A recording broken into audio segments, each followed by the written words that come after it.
Apparition depuis quelques années du sociétal derrière le social, et peut-être en opposition à lui. Que signifie cette nouvelle terminologie? Est-ce seulement un effet de mode qui enjoint de compliquer les mots pour euphémiser le discours, ou bien l'indice d'une véritable transformation des significations et en même temps des idées? Le social relève de l'organisation et de la distribution de la production. Il est clairement lié à l'économie, aux biens quantifiables et monnayables et à leur répartition.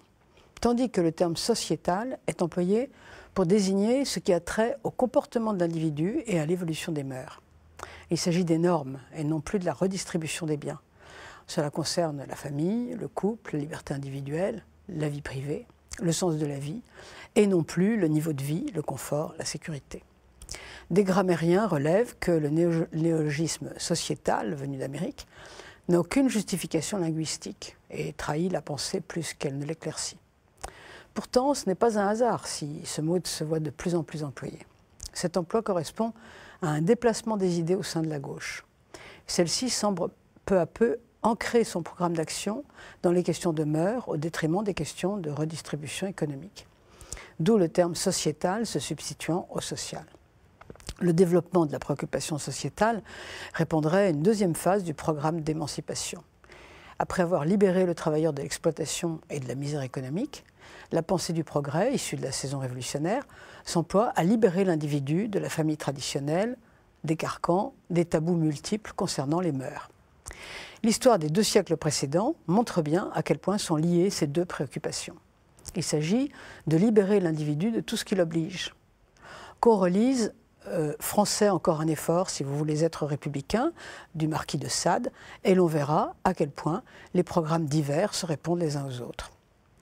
Je cite « Encore un effort, puisque vous travaillez à détruire tous les préjugés, n'en laissez subsister aucun ».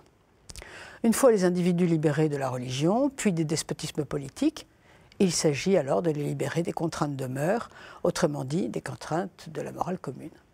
Cela passe par le positivisme juridique. Je cite, « Il n'y a vraiment de criminel que ce que réprouve la loi », dit Sade, puisque cela se déploie dans l'explosion du désir individuel. L'évolution est cohérente. Pourtant, un courant qui s'attelle à ces réformes sociétales rencontre un problème de persuasion. Le peuple, d'une manière générale, défend ses mœurs. Et le sens commun sait bien que la loi du désir individuel ne peut régenter les sociétés. Il faudrait donc changer d'électorat. La gauche, disait le rapport du think tank Terra Nova, publié en 2011, a perdu la classe ouvrière qui constituait son électorat. C'est un simple constat.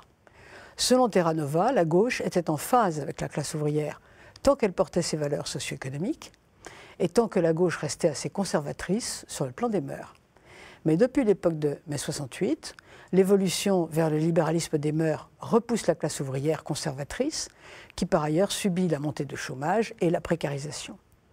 Devant une classe ouvrière droitisée, la gauche doit chercher son électorat ailleurs. Ce sera l'électorat bobo, mais il n'est pas sûr qu'il suffise. Une partie de la gauche, notamment l'extrême gauche, s'indigne que les questions sociétales étouffent les questions sociales et les relèguent au second rang. Il est évidemment plus facile de promulguer une loi sur le mariage gay que de faire reculer le chômage. Mais ces courants craignent aussi que l'ampleur des réformes sociétales développe l'individualisme au détriment de tout ce qui peut faire société. Ils se rendent parfaitement compte que ce sont les classes favorisées qui réclament l'émancipation des mœurs, autrement dit celles qui peuvent supporter l'individualisme à moindre frais.